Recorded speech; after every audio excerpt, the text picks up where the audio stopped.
चलिए, आज के लेक्चर में हम लोग आईआईटी कानपुर इस बार का एडवांस का सैंपल पेपर रिलीज किया है। तो बहुत सारे सवाल ऐसे थे, अभी 18 सवाल थे। बहुत सारे ऐसे सवाल थे जो आईआईटी के एडवांस से कोई मतलब नहीं है। कुछ सवाल बहुत अच्छे थे। बहुत सारे बच्चे अभी इस क्वेश्चन को देख रहे हैं जो मैक्सिमम 20 मार्क्स ला रहे हैं, कोई 25 नंबर, कोई 30 नंबर। टोटल क्वेश्चंस और मार्किंग स्कीम, ये सारे चीज को हम बताएंगे कि आखिर इस क्वेश्चन अगर 2025 का एडवांस इसके अनुकूल तो नहीं रहेगा, लेकिन इसी के लगभग में अगर इक्विवेलेंट रहता है तो हम किस तरह से प्रिपरेशन करें या किस तरह के सवाल को हम बनाएं, स्ट्रेटजी क्या बनाएं ताकि हम मार्क्स 40 के अप्रोच हम ला सकते हैं। अगर 62 मार्क्स का सवाल है तो बहुत अच्छे बच्चे जिनका रैंक ऑल इंडिया रैंक 3000 के नीचे भी आ रहा हो या 2000 के नीचे भी आ रहा हो, वो सारे बच्चे कमेंट किए कि सब 20 नंबर या 25 नंबर हाईएस्ट आ रहा है। लेकिन अगर इस क्वेश्चन को अगर सही तरीका से अगर जज किया जाए, क्वेश्चन को सेलेक्ट किया जाए कि कौन सा क्वेश्चन को पहले बनाना है, ठीक है, तो आप बहुत अच्छा स्कोर कर सकते हैं। ठीक है, जैसे पहला सवाल हम लोग का, सवाल से पहले हम ये बताएंगे आपको कि कितना क्वेश्चन कितने सेक्शन में, ये 4 सेक्शन में एडवांस का पहला पेपर था। ठीक है, तो सिंगल कैरेक्ट में क्वेश्चन की जो संख्या है वो 4 है। ठीक है, और एक क्वेश्चन 3 मार्क्स का है, इसका मतलब सिंगल करेक्ट में 12 नंबर हुआ। फिर मोर देन 1 करेक्ट में, मतलब मल्टीपल करेक्ट में मोर देन 1 करेक्ट, इसमें भी 4 सवाल है लेकिन 4 मार्क्स का है, इसका मतलब ये 60 नंबर। इसमें पार्सली निगेटिव मार्क्स भी है, पार्सली मार्क्स मिलेंगे आपको। ठीक है, इंट्रोडक्शन हम सब दिखा देंगे। देखिए, इसमें 4 चॉइस है जिसमें एक सिंगल करेक्ट है। ठीक है, हम इसीलिए पहले मार्किंग स्कीम बता रहे हैं, उसके बाद हम सवाल का डिस्कशन करेंगे। बहुत अच्छा बच्चा बाद में इसी पेपर को अगर बनाएगा रूम पर, ठीक है, तो बहुत सारे सवाल को इजिली सोल्व कर सकता है। लेकिन एग्जामिनेशन प्रेशर के कारण ये बहुत कम मार्क्स ला पाएंगे ऐसे पेपर में। ठीक है, लेकिन ऐसा एडवांस का पेपर नहीं रहेगा, इससे बहुत नीचे रह सकता है। ठीक है,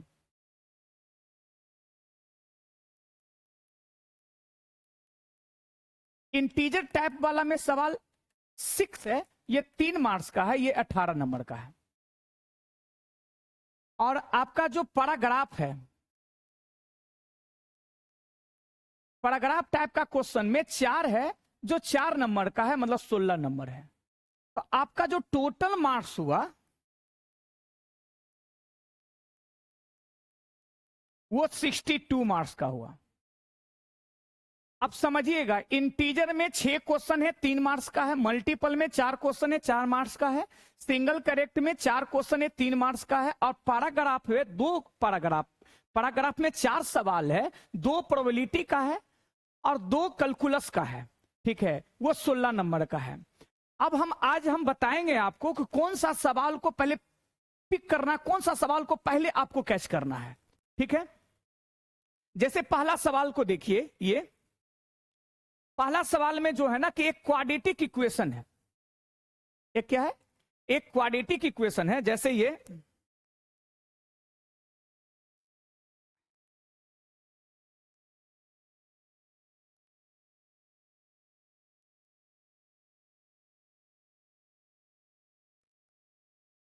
जैसे देखिए,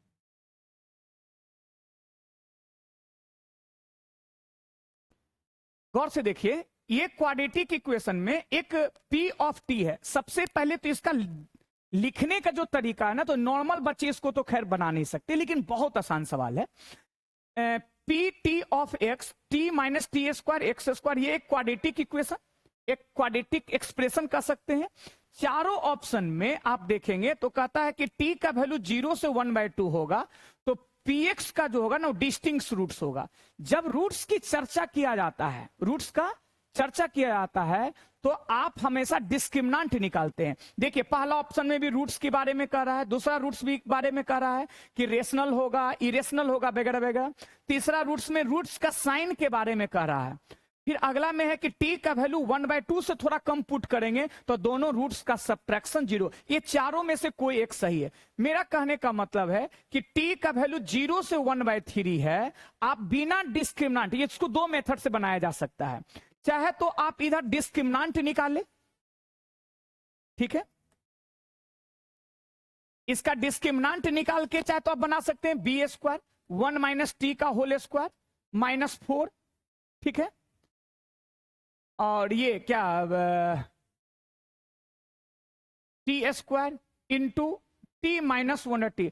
हम डिस्क्रिमिनेंट निकालने से पहले हम दूसरा मेथड ये कर रहे हैं चला कि आप इसमें पुट जहां जहां t है ना वहां वहां 1/3 पुट कर देंगे, क्योंकि t 0 से 1/2 के बीच में हम 1/3 पुट कर सकते हैं। जैसे ही 1/3 पुट करेंगे तो ये आपका हो जाएगा 1/3 माइनस 1/9 इंटू x², और ये जो आपका हो जाएगा -1 - 1/3 इंटू टी, और ये आपका हो जाएगा 1/9 इक्वल टू 0।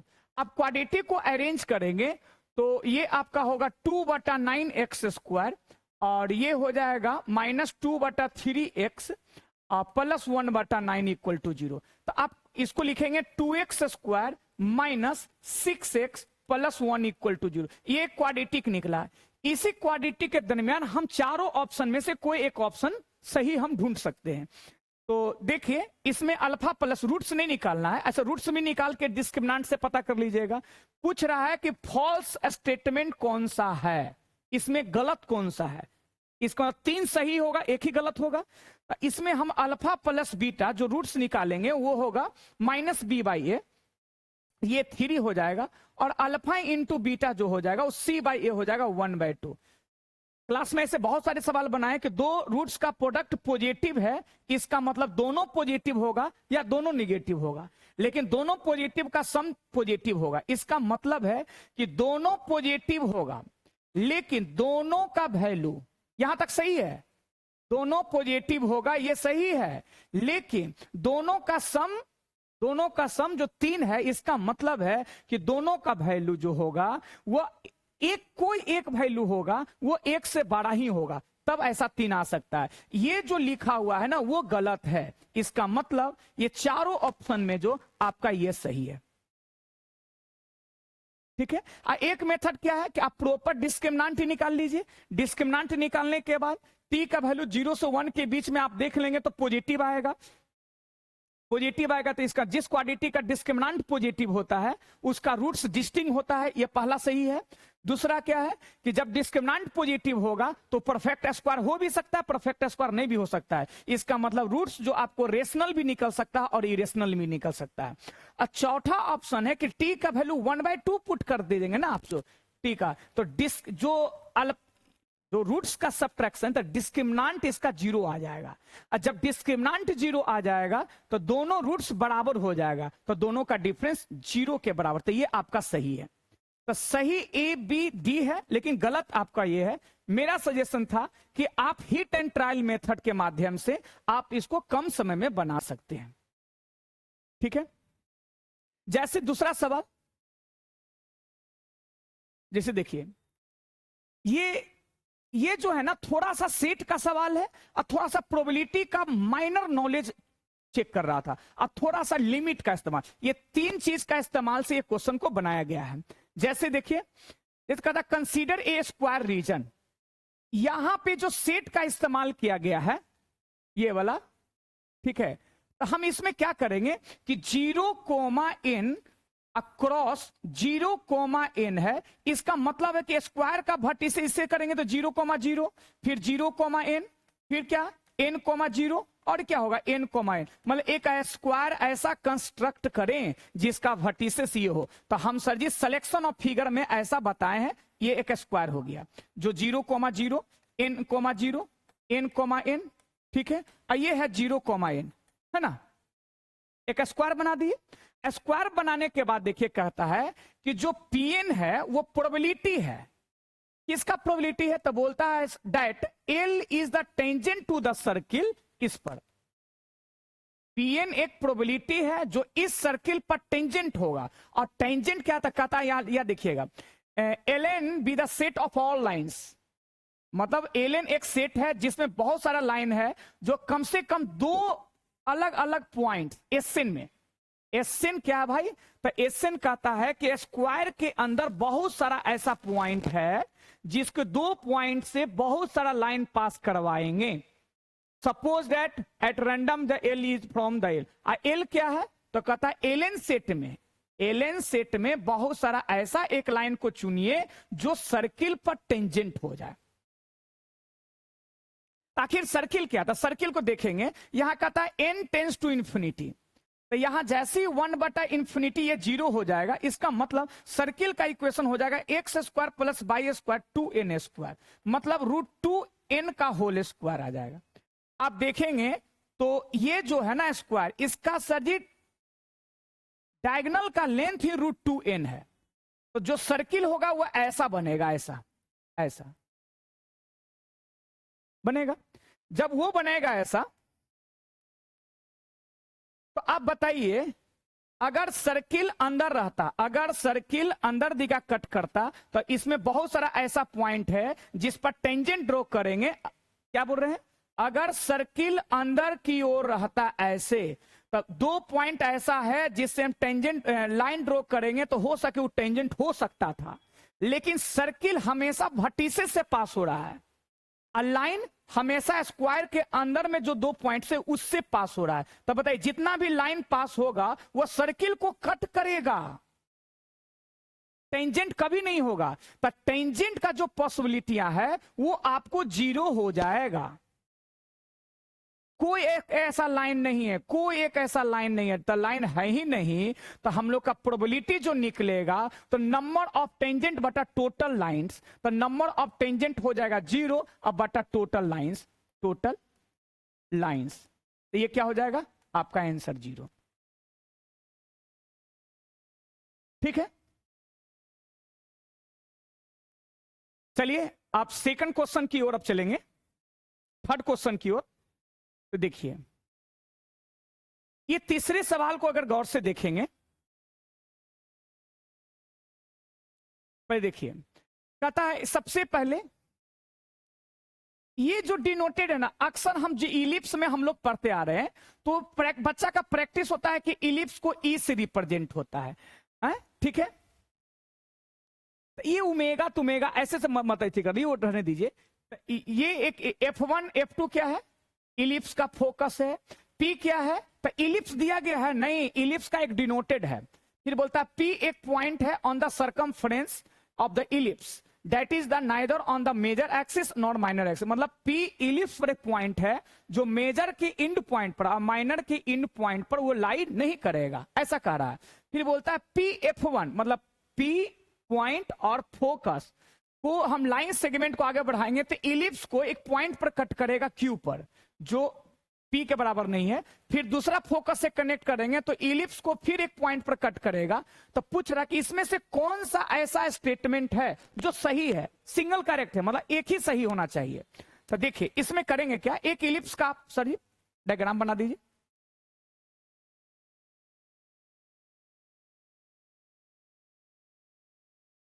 यहां पे F1, यहां पे F2, ठीक है? और हम लोग क्या करते हैं ना, यहां पे एक P मान लेते हैं। सर P यहां पे क्यों? P यहां कहीं भी मान सकते हैं, लेकिन P कहां नहीं मानेंगे? तो P जो मानेंगे ना सर, यहां क्वेश्चन के हिसाब से ये यहां और यहां और यहां और यहां नहीं होना चाहिए, इसके अलावा कहीं भी P हो जाए। अब कहता है कि P को F1 से मिलाएं जो यहां पे कट कर गया। देखिए कहां पे कट किया? Q पर। P को यहां से मिलाएंगे तो वो कट कर जाएगा कहां पे? R पर कट कर जाएगा, ठीक है? और आप सब लोग जानते हैं कि PF1 प्लस PF2 जो होता है ना, वो इलिप्स का डिफिनीशन होता है 2a, length of major axis. Ellipse का इक्वेशन नहीं दिया है, तो कौन सा ट्रायंगल है गौर कीजिएगा, PF1R, मतलब PF1R मतलब इससे इससे। एक जो है ना इससे, समझ गए होंगे। तो PF1R, PF1R जैसी P कहां है, इलिप्स पर, तो उसी प्रकार से R भी तो इलिप्स पर है। तो हम कह सकते हैं सर इसमें कि P के जगह पे नहीं RF1 प्लस RF2 ये भी 2A हो जाएगा। और यहां Q के माध्यम से क्या हो जाएगा, लिखेंगे QF1 प्लस QF2 ये भी 2A हो जाएगा, हो जाएगा। तो आप गौर से देखेंगे तो ऑप्शन इसको पहले छाटिए, क्योंकि क्या बनाना है वो नहीं है, ऑप्शन से ही बनाना है। तो कहता है F1 F2 और Q, तो F1 F2 कहां पे है, एक्स एक्सिस पर है, और QR कहां है, तो Q और R इलिप्स के सरकमफ्रेंस पर है। ये उसी समय पैरेलल होगा जब P यहां माइनर एक्सिस पर होगा, तब सिमेट्रिकली होगा। इसका मतलब है कि डी ऑप्शन नहीं होगा। अब कहता है पेरीमीटर, पेरीमीटर क्या होता है, साइड्स का सम, साइड का लेंथ का सम पेरीमीटर। तो बोलता है कौन सा ट्रायंगल, वही PQ PRF, PF1R, PF1R अब PF2Q, ये बाइसेक्ट करता है। मतलब जो ट्रायंगल बना ना, ये ऐसा लाइन सेगमेंट है उसको बाइसेक्ट करता है। कौन ट्रायंगल का, PF1R। तो देखिए गौर से देखिए, यहां से ये दोनों साइड का सम 2A हुआ, ये दोनों साइड का भी सम 2A हुआ इलिप्स के डिफिनेशन से। तो पक्का ये जो लाइन जो ग्रीन वाला जा रहा है ना, वो बाइसेक्ट ही करेगा। काहे कि देखिए ये जो बड़ा ट्रायंगल है उसमें से ये जो F1 F2 है वो आधा आधा में इसको काट दिया है, क्योंकि ये दोनों साइड का लेंथ, ये दोनों साइड का लेंथ इक्वल हो गया, ये तो कॉमन है ही। तो कहने का मतलब है ऑप्शन आपका सी सही है, तो हम और सा ऑप्शन पर हम जाएंगे भी नहीं। तो ये सिंगल करेक्ट का ये 3rd नंबर सवाल था, ठीक है। चलिए अब 4th नंबर सवाल सिंगल करेक्ट का क्या है, थोड़ा सा टफेस्ट रहेगा ना, उसको हम अभी स्किप कर देंगे, क्योंकि हम क्या बता रहे हैं आपको, स्ट्रेटजी एग्जामिनेशन में कौन सा क्वेश्चन को फर्स्ट टाइम बनाना है, कौन सा सवाल को बाद में उसको आप अटेम्प्ट ले सकते हैं अगर समय बचेगा तब। जैसे ये क्वेश्चन है, ये एक क्वेश्चन थोड़ा सा परमुटेशन कॉम्बिनेशन का सवाल था, तो एक सर्किल पर क्या है, तो इसको बाद में इसको स्किप अभी के लिए कर दे रहे हैं, ठीक है। अब जैसे अगला अब चलेगा मल्टीपल करेक्ट का सवाल। देखिए 4 मार्क्स का है, पार्सली 3 मार्क्स मिलेगा, पार्सली फिर 2 मार्क्स मिलेगा, फिर पार्सली 1 मार्क्स मिलेगा। अगर आपका ऑल केसेस में गलती होगा तो -2 नंबर मिलेगा, ठीक है। देखिए ये जो मल्टीपल करेक्ट का पहला जो सवाल है वो एक definite integration that is calculus का सवाल है। कैलकुलस का भी सवाल में ये बेहतरीन सवाल 2-2, 3-3, 4-4 कॉन्सेप्ट को मिक्स कर दिया है।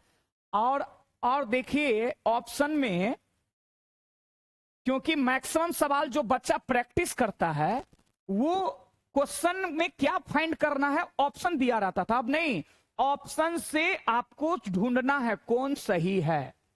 तो सबसे पहले देखेंगे ये जो आपका इंटीग्रेशन है -π से π, हम क्लास में बहुत प्रैक्टिस करवाए थे ऐसा कि कोई भी definite integration negative to positive अगर जाता है, निगेटिव से क्या जाता है पॉजिटिव, तो क्या सेलेक्ट करना है, इवन है या ऑड। आपको मालूम है कॉस इवन फंक्शन है, तो सबसे पहले जो इंटीग्रेशन जो यहां पे है ना वो 2 टाइम्स ऑफ लिख देंगे 0 से अल्फा, और क्या लिख देंगे 1/1 minus alpha into cos theta into d theta. पहला तो इवन और चेक कर लिया, उसके बाद क्या बताए थे याद होगा, ऐसा हम डिफिनिट में बहुतों लिखाया था, थोड़ा सा इधर बता दे रहे हैं ऐसे कि इंटीग्रेशन dx बटा 1 प्लस साइन एक्स हो या साइन के जगह पे कॉस हो, ठीक है। तो हम साइन का हाफ एंगल का फॉर्मूला अप्लाई करते हैं, हम लोग फॉर्मूला अप्लाई करेंगे हाफ एंगल का। तो क्या होगा हाफ एंगल का फॉर्मूला, 0 से लेके कितना था पाई, ठीक है। तो ये क्या करेंगे 1/1 माइनस, ये हो जाएगा 1 minus tan square theta by 2 अब बटा 1 plus tan square theta by 2, ये हाफ एंगल का फॉर्मूला लगा दिए। ये ऊपर चला जाएगा तो हम लिख देंगे सर 0 से पाई, ये हो जाएगा सेक स्क्वायर थीटा बाई 2, और यहां चला आएगा तो 1 plus tan square theta by 2 minus alpha plus alpha tan square theta by 2। समझे, बहुत अच्छा सवाल है ये सब। अब क्या करेंगे ना, इसमें tan थीटा बाई 2 को अगर टी मानेंगे तो ये सेक स्क्वायर कैंसिलेशन हो जाएगा। ठीक है, तो हम लोग क्या कर लेंगे, लेट tan थीटा बाई 2 को क्या मान लिए, टी। ये जीरो रहेगा, ये जीरो हो जाएगा, और यहां पाई रखेंगे तो इंफिनिटी हो जाएगा, और इसको क्या लिखेंगे, sec square theta by 2 into 1/2 और d t by d theta. ठीक है, तो डी थीटा इक्वल टू क्या हो जाएगा, 2 डी टी अब बटा सेक स्क्वायर थीटा बाई 2। अब पहले से सेक स्क्वायर है into d theta D T. अब बाय पहले से क्या है, 1 plus T square minus alpha plus alpha T square, ये सब लिख देंगे। ठीक है, मतलब हम आपको बता दिए क्या क्या करना है। ये वाला कैंसिल हो जाएगा, ये 2 2 4 हो जाएगा, तो क्या लिखेंगे,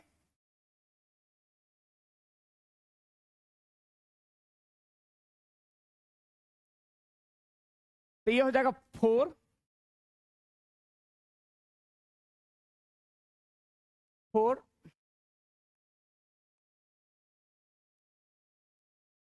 जीरो से कितना इंफिनिटी था, कैंसिल होने के बाद ये क्या बचा, डी टी। यहां क्या बचा, 1 प्लस टी स्क्वायर नहीं, और minus alpha 1 minus T square, ये आपको बचा। अब क्या करेंगे इसको, 4 जीरो से इंफिनिटी डी टी, यहां पे टी स्क्वायर कॉमन निकाल लेंगे तो 1 प्लस अल्फा बचेगा, और यहां बचेगा 1 माइनस अल्फा। हम लोग 1 प्लस अल्फा को कॉमन निकाल लिए तो ये बचेगा डी टी बटा टी स्क्वायर, और यहां 1 माइनस अल्फा बटा 1 प्लस अल्फा। हम इसको लिख के देंगे रूट का होल स्क्वायर। ऐसा क्यों कर रहे हैं, क्योंकि डिफिनिट इंटीग्रेशन में 9 इंटीग्रेशन एक फॉर्मूला आता है जो हम साइड में लिख दे रहे हैं। 1 by A square plus x square का इंटीग्रेशन होता है 1 बाई ए, और tan इनवर्स x बाई ए होता है, इसीलिए हम ऐसा इसको परफेक्ट स्क्वायर किए। ठीक है, रूट में लगा के तो क्या लिखेंगे, 4 बाई 1 प्लस अल्फा क्या होगा, 1 बाई ए, ए के जगह पे हो जाएगा रूट 1 माइनस अल्फा, और यहां हो जाएगा 1 प्लस अल्फा, ये हो जाएगा tan इनवर्स हो जाएगा टी। अब बाई ए के जगह पे ये हो जाएगा 1 माइनस अल्फा, और ऊपर में हो जाएगा 1 प्लस अल्फा। कहां से कहां इंटीग्रेशन है, जीरो से इंफिनिटी। अब ध्यान दीजिएगा, जैसे ही हम इंफिनिटी यहां रखेंगे तो ये पाई बाई 2 हो जाएगा, तो एक अंडर रूट कट जाएगा, ये हो जाएगा 4 बटा under root 1 minus alpha square into pi by 2। समझे, एक रूट से एक रूट, यहां एक रूट के टर्म बच जाएगा, और दोनों रूट एक साथ कॉमन, तो ए प्लस बी इंटू ए माइनस बी का फॉर्मूला हो जाएगा। ये हो जाएगा आपका क्या, 2 पाई बटा अंडर रूट 1 माइनस अल्फा। जो डिफिनिट इंटीग्रेशन पूछा गया था उसका हम वैल्यू ये निकाल दिए। ठीक है, जैसे ये था, क्या देखे है ना, तो आपका क्या उस एफ ऑफ अल्फा निकला है, तो क्या निकल गया, f of alpha equal to 2 pi बटा under root 1 minus alpha square.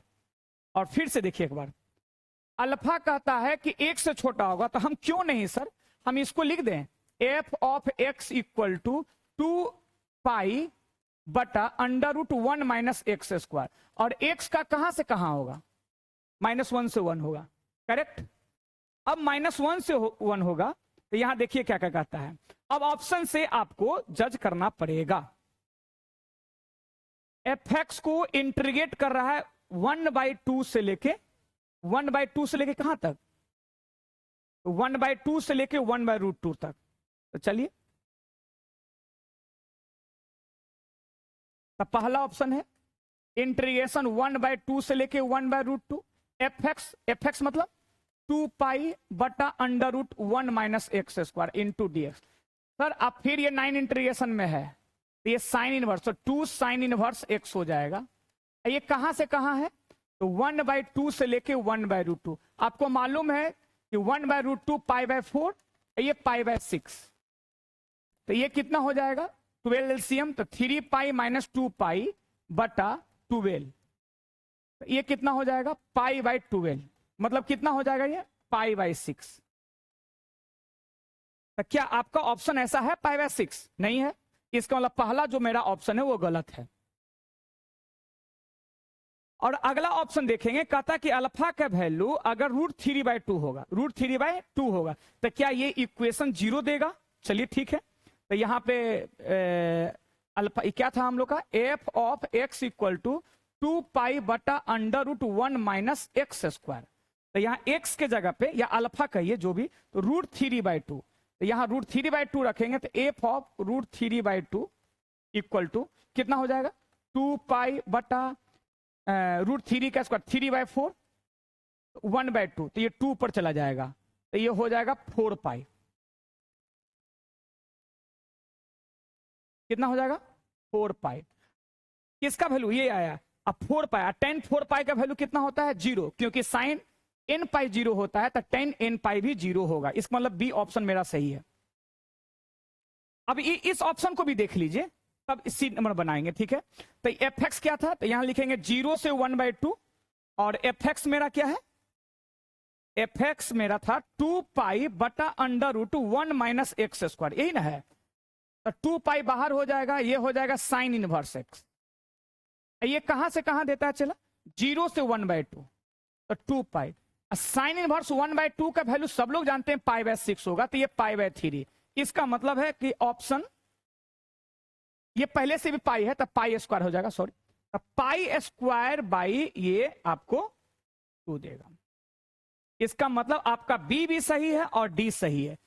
अब चलिए आइए इस ऑप्शन में, ये थोड़ा सा अच्छा है, क्यों है अच्छा, बोलता है there does not exist any alpha -1 से 1, मतलब अल्फा -1 से 1, अल्फा का वैल्यू -1 से 1, ये वाला जो इक्वेशन है, ये सेट वाला जो इक्वेशन है, अल्फा का ऐसा कोई वैल्यू नहीं होगा, ये इक्वेशन का सॉल्यूशन नहीं होगा, ये कहा जा रहा है।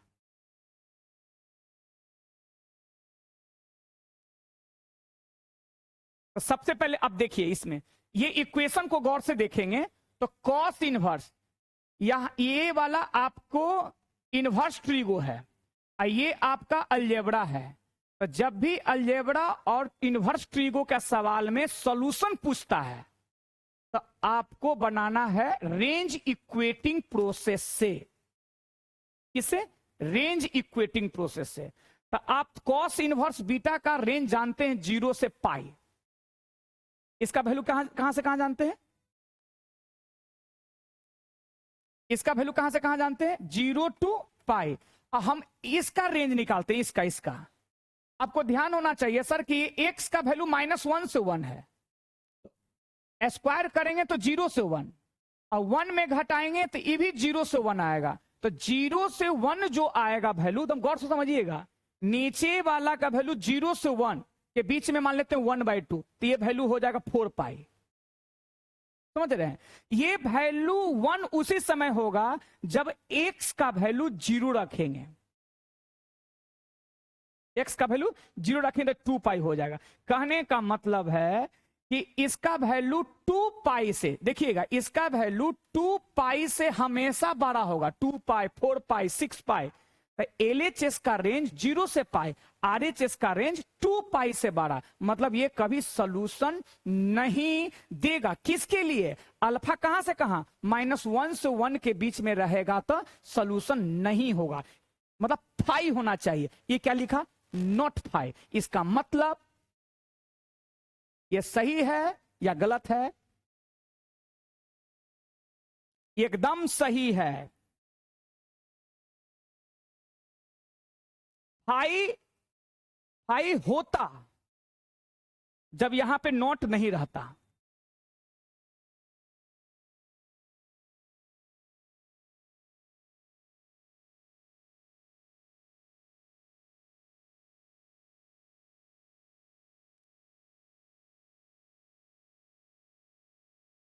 यहां पे क्या होना चाहिए था, फाई होना चाहिए, ऐसा नहीं है, इसलिए ये क्या है, सही है। ठीक है, चलिए तो इस क्वेश्चन में ऑप्शन में आपका बी सही है, सी सही है और डी सही है।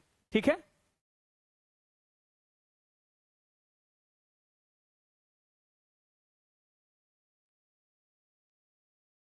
चलिए देखिए, अब मल्टीपल करेक्ट का, जैसे ये मल्टीपल करेक्ट का ये दूसरा सवाल है, वो वेक्टर से पूछा गया है। वो भी वेक्टर में बहुत सारा दिमाग लगा दिया, लेकिन इस क्वेश्चन को बहुत सारे सवाल जब पास्ट के क्वेश्चन बैंक जब हम आपको बता रहे थे, तो इस बहुत सारे क्वेश्चन में हिट एंड ट्रायल मेथड लगाए थे। जैसे सवाल को देखिएगा, समझिएगा क्या कहता है। कहता है कि V1 और V2 जो वेक्टर है ना, वो नॉन जीरो वेक्टर है, वो भी डिस्टिंक्ट वेक्टर है, नॉन जीरो मतलब जीरो नहीं है। फिर उसके बाद कहता है कि Vn+2 जो वेक्टर है, ये ऐसे, ठीक है, वो n या n से बड़ा के लिए इसमें दो सेट दिया है। एस एक सेट है जिसमें बोलता है कि Vn टाइप का वेक्टर है, मतलब V1 V2 V3 है, और T जो है ना उसी वेक्टर का यूनिट वेक्टर है, ठीक है। इसके बाद क्या बोलता है कि एस सेट में vector 0 with magnitude 0 counted if it occurs in the S. S में कहता है कि ऐसा वेक्टर है जिसमें 0 भी वेक्टर हो जाएगा तो आप काउंट कर सकते हैं, बट नॉट टी, मतलब टी में 0 वेक्टर ऐसा नहीं हो सकता है, ठीक है। Number of S is the element of इतना इतना है। चलिए अब कहता है there are exist V1 V2 for number of S, मतलब कहता है कि दो वेक्टर होगा V1 V2 में जो एस सेट में 2 गो होगा।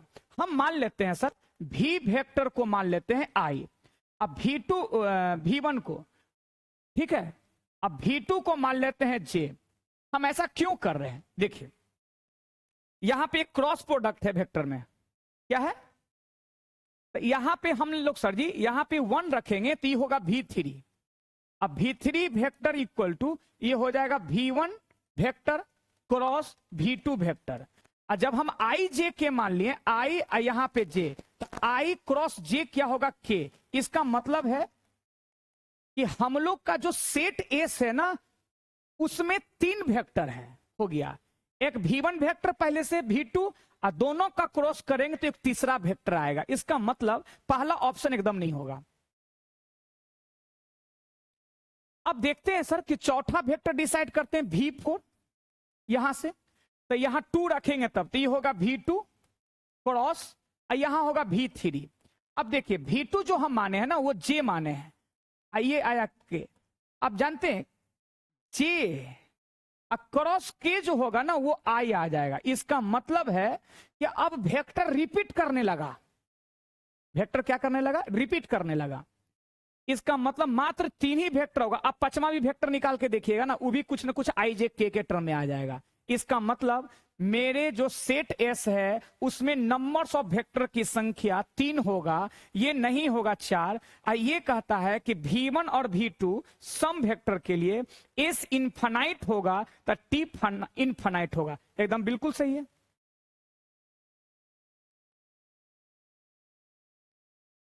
ठीक है। चलिए और अगले सवाल में देखिए, मल्टीपल का तीसरा सवाल, ये एक कॉम्प्लेक्स नंबर का सवाल है, ठीक है। तो इसको समझिएगा पहले गौर से, ये मैपिंग सब कुछ है, पहले पढ़ के बता देते हैं। C be the set of, C be the set of all complex number, consider the function H. एक फंक्शन है, देखिए मतलब कॉम्प्लेक्स नंबर के साथ साथ आपको थोड़ा मैपिंग वाइज फंक्शन भी थोड़ा ज्ञान होना चाहिए। तो एच एक मैपिंग वाइज है जिसका डोमेन आपको कॉम्प्लेक्स नंबर है, कोडोमेन भी कॉम्प्लेक्स नंबर है। जहां पे एच ऑफ जेड जो फंक्शन है, मतलब एच एक मैपिंग वाइज फंक्शन है जिसका इनपुट कॉम्प्लेक्स नंबर पुट कर रहे हैं, तो आई जेड आ रहा है, क्या रहा है, आई जेड आ रहा है। तो बोलता है व्हिच ऑफ फॉलोइंग, कौन सा ऐसा ऑप्शन है जो सही होगा। तो आप गौर से देखिएगा, एच मतलब मैप, क्या कहता है, यूनिट होगा, मतलब एच जो मैपिंग वाइज फंक्शन होगा वह यूनिट होगा, सर्किल, यूनिट सर्किल होगा। कब, तो कहता है कि जिसमें डोमेन जो होगा वो इस तरह के कॉम्प्लेक्स नंबर होगा, x plus i y, domain जो होगा वो x प्लस आई बाई, जिसमें रिलेशन है x square plus y square to the S. समझे, कहने का मतलब इसका ये है कि एक सेट एस है, नहीं पहले था सी, ई भी है, एस है, ये जो मैप बन रहा है ना वो एच है, ठीक है। तो कहता है कि यहां पे कि इसमें जो कॉम्प्लेक्स नंबर जेड होगा x प्लस आई बाई, कहने का मतलब is just like point x comma y, x comma y, है ना। तो यहां पे जो फंक्शन डिफाइन किया गया है H of z equal to i z, i z. तो यहां पे हम लोग क्या कहेंगे कि जेड क्या है, एक्स प्लस आई बाई, ये क्या हो जाएगा minus by plus I x, समझ रहे हैं। तो अब कहता है कि ऐसा होना चाहिए जो x square plus y square, ये जो रिलेशन जो दिया इसमें, तो वो कहता है x square plus y square equal to 1, तो यहां एक्स बाई रखेंगे तो 1, सर इसमें भी दोनों का स्क्वायर करेंगे तो भी 1 ही देगा। इसका मतलब है पहला स्टेटमेंट जो आपका है वो सही है, बिल्कुल ठीक। दूसरा क्या है, कहता है कि एच एक मैप है जो upper half plane, H upper half मतलब ऐसे ऊपर, तो ऊपर में सर बाई जीरो होगा, बाई क्या होगा जीरो, तो बाई जब जीरो होगा तो इसका मतलब जो मेरा कॉम्प्लेक्स नंबर इनपुट है एक्स प्लस आई बाई, तो इमेजिनरी पार्ट पॉजिटिव है, तो कहता है कि इसका कोडोमेन भी वही आएगा जो इनपुट था। इनपुट मतलब जो इनपुट में कॉम्प्लेक्स नंबर का इमेजिनरी पार्ट पॉजिटिव था, तो जो आउटपुट आएगा उसका भी इमेजिनरी पार्ट पॉजिटिव आएगा। इसमें रियल पार्ट, सर देखो रियल पार्ट निगेटिव भी हो सकता है, पॉजिटिव दोनों हो सकता है। चलिए, तो आउटपुट किस पर डिपेंड करता है, इस पर डिपेंड करता है ना। तो जब बाई पॉजिटिव है, तो बाई मतलब क्या इमेजिनरी पार्ट, तो इसका इमेजिनरी पार्ट एक्स, जो फंक्शन का आउटपुट इसी से मिलेगा, फंक्शन का आउटपुट इसी से मिलेगा।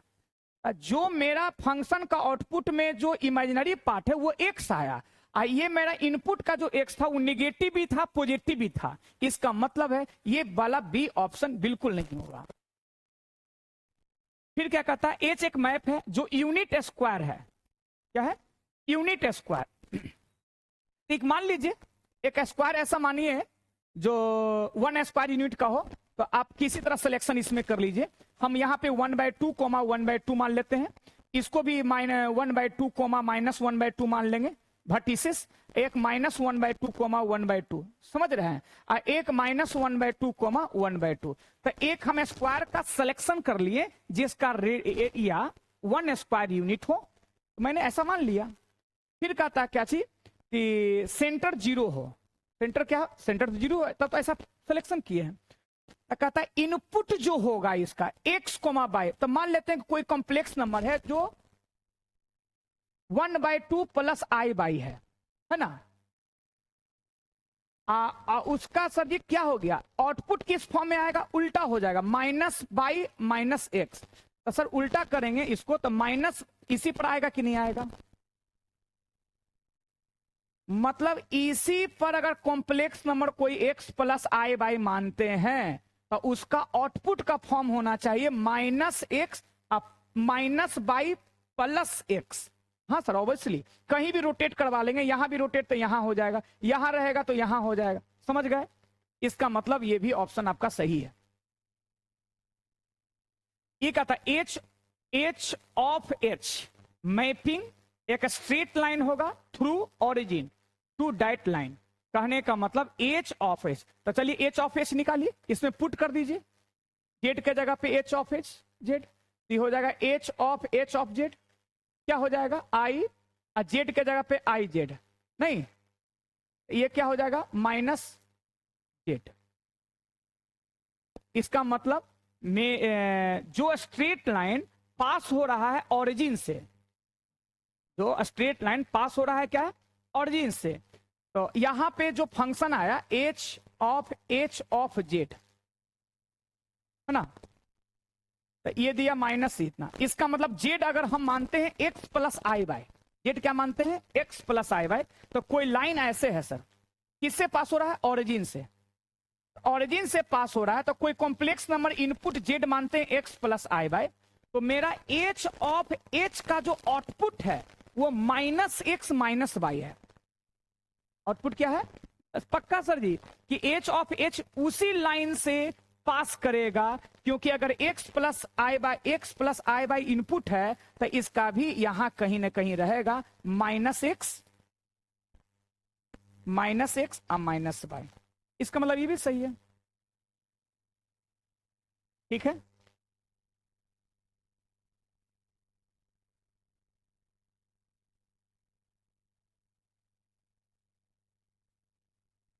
देखिए, ये जैसे ये मल्टीपल करेक्ट का ये सब लास्ट क्वेश्चन है, इसमें मैट्रिक्स का बहुत अच्छा, मतलब एक तो हम कहेंगे कि सर ये सवाल 4 मार्क्स का ही है, इसके पहले वाला भी 4 मार्क्स का था, लेकिन इसमें बहुत ज्यादा समय लगेगा, क्योंकि मैट्रिक्स का जब कंस्ट्रक्शन आप करेंगे m गुने n ऑर्डर का, बहुत कॉम्प्लिकेटेड है। ठीक है, तो आप इसमें इस क्वेश्चन को स्किप करके लास्ट में इसको बनाएंगे। ठीक है, अब हम लोग चलते हैं इंटीजर टाइप के क्वेश्चन में। देखिए, इसमें 6 क्वेश्चन है, मैक्सिमम आपको सर 3 नंबर मिलेंगे, और अदर केस में आपको निगेटिव मार्किंग नहीं है। तो 9 नंबर सवाल में ये एक कंपोजिट फंक्शन है, और एफ और जी है, और एफ ऑफ फॉग पूछ रहा है, एफ ऑफ जी करके कितना मैक्सिमम मिनिमा पॉइंट होगा, दैट इज एक्सट्रीमिटीज पॉइंट कितना होगा। एक्सट्रीमिटीज पॉइंट का मतलब लोकल मैक्सिमा और लोकल मिनिमा की संख्या पूछ रहा है। तो इसमें भी आपको डैश करना पड़ेगा, क्योंकि एक ट्रिगो है, एक अलजेब्रा है, तो इससे ज्यादा हमको आसान है ये। क्यों? 10 नंबर सवाल में आप देखेंगे, तो जब e के पावर इस तरह का सवाल आप डिफिनिट में बहुत प्रैक्टिस किए हुए हैं, तो e के पावर -x को लिख सकते हैं 1 बटा e के पावर x। जहां ऐसे जाएगा तो e के पावर x का होल स्क्वायर हो जाएगा। तो आपको याद होगा कि 1 प्लस एक्स स्क्वायर का अंडर रूट, ठीक है, 1 माइनस एक्स स्क्वायर, ये सबका हम सब्सटीट्यूशन बताएं, ऐसा रहेगा तो x इक्वल टू 8 टाइन थीटा, याद कीजिए। और टेन थीटा सब्स्टिट्यूट करने का एक और कारण है, क्योंकि ये जब देखेंगे इस इंटीग्रेशन को, तो एक अपर लिमिट इंफिनिटी है। जब इस तरह के सवाल हो ना, तो टेन को ही पुट किया जाता है। ठीक है, तो इस इंटीग्रेशन को क्या करना है, क्यों, देखिए सवाल में देखिएगा लास्ट में I22 यहां IN है, I20n किसके बराबर है, फंक्शन। अब फंक्शन किसके बराबर है, इंटीग्रेशन। इसका मतलब इस इंटीग्रेशन को इस इंटीग्रेशन में रिड्यूस कर देना है। जैसे रिड्यूस करेंगे सर, तो हम लोग का अल्फा बीटा गामा जो भी है सब बन जाएगा। ठीक है, तो क्या करेंगे, चलिए तो इस इंटीग्रेशन को हम लोग यहां पे मानते हैं, लेट सोल्यूशन। यहां IN इक्वल टू क्या है, 0 से इंफिनिटी है, 1 बाई e के पावर x प्लस e के पावर -x के power n into d x, यही ना है। तो हम लोग क्या कर लेते, सबसे पहले e के पावर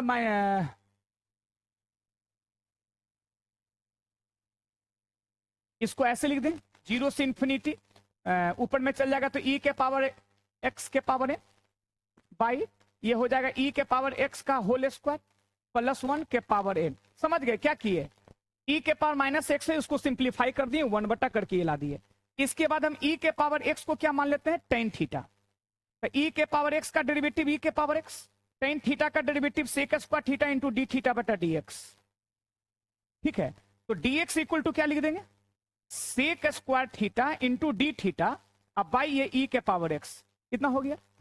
अब जब डिफिनिट इंटीग्रेशन है तो आप सब्स्टिट्यूट किए हैं, तो लोअर अपर का वैल्यू चेंज होगा, तो ये क्या हो जाएगा, जैसे ही रखेंगे 0, तो यहां x के जगह पे 0, तो किसी नंबर के पावर 0 कितना होगा, 1, तो थीटा इक्वल टू 45 डिग्री हो जाएगा।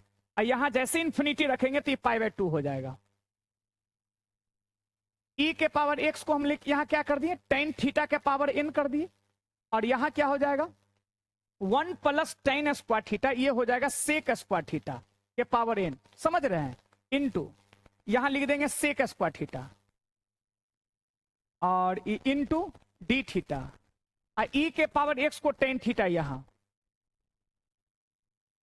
ठीक है, और इसको अच्छा से देखिए, π/4 से लेके π/2 है, तो ये टेन थीटा के पावर n हुआ नहीं, और यहां हो गया सेक थीटा के पावर 2n।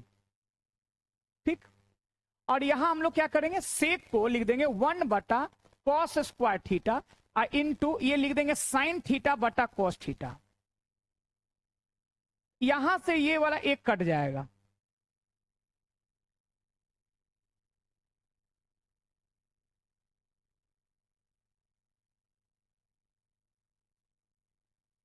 ठीक है। अब कटने के बाद इसको देखिए गौर से, 0 से π/4, तो ये आपका आ जाएगा टेन थीटा के पावर n, और ये टेन को हम ऊपर में लिख देंगे कॉस थीटा के पावर 2n। और ध्यान दीजिए थोड़ा सा,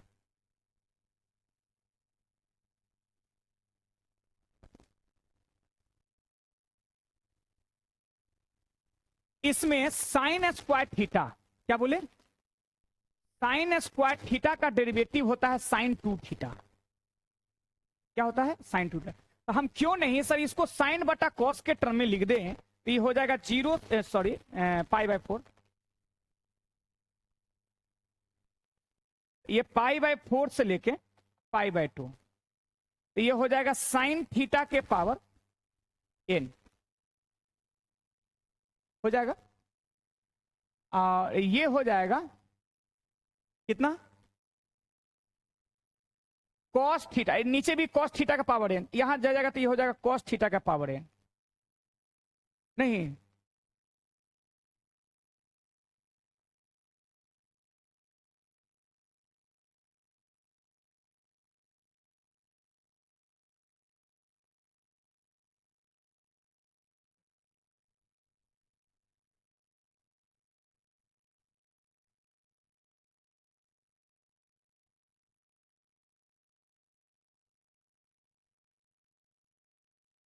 अब देखिए हम इसको ऐसे लिख सकते हैं क्या,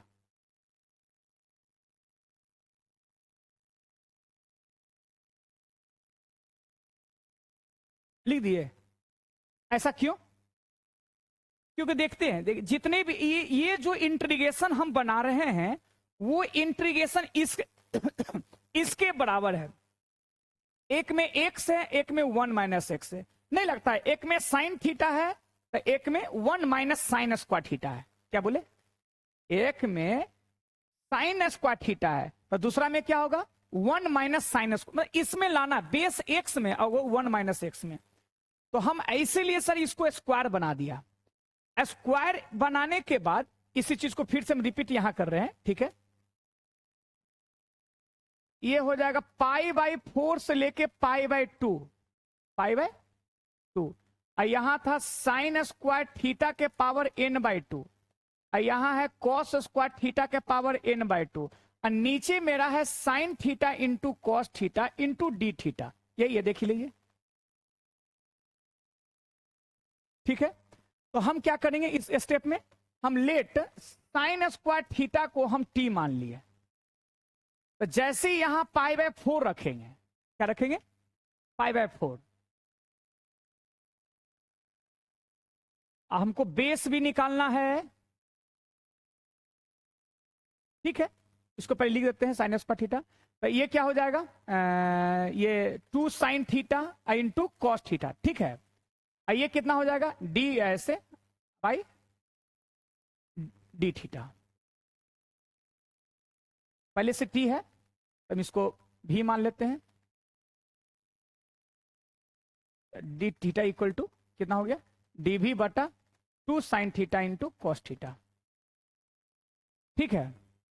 अब क्या करेंगे इसको, अब यहां पे जैसे 45 रखेंगे तो ये हो जाएगा 1/2, ये हो जाएगा 1, ये हो जाएगा कितना, साइन स्क्वायर थीटा रहने देते हैं इसको n/2, ये कॉस स्क्वायर थीटा इसको भी रहने देते हैं n/2, और इसको सर जी हम साइन, यहां देखिए जैसे डी थीटा रखेंगे तो ये होगा 2 sine square theta into cos square theta, होगा कि नहीं, इंटू डी भी।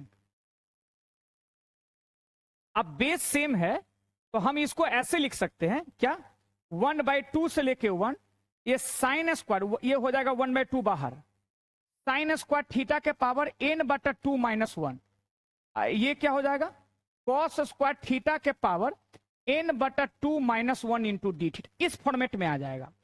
और साइन, यहां डीबी हम क्या लिख देंगे, 1/2 इंटीग्रेशन 1/2 से लेके 1, और ये हो जाएगा 1 माइनस साइन स्क्वायर थीटा को भी कहे थे तो ये भी के पावर n/2 माइनस 1, समझ रहे हैं, इंटू ये हो जाएगा 1 माइनस भी के पावर, ये कितना हो जाएगा, n/2 माइनस 1 इंटू डी भी, ठीक है। और पहले वाला देखिए सर इंटीग्रेशन किस फॉर्मेट में है, 0 से 1 है, क्या है 0 से 1। ये 0 से 1 कैसे आएगा?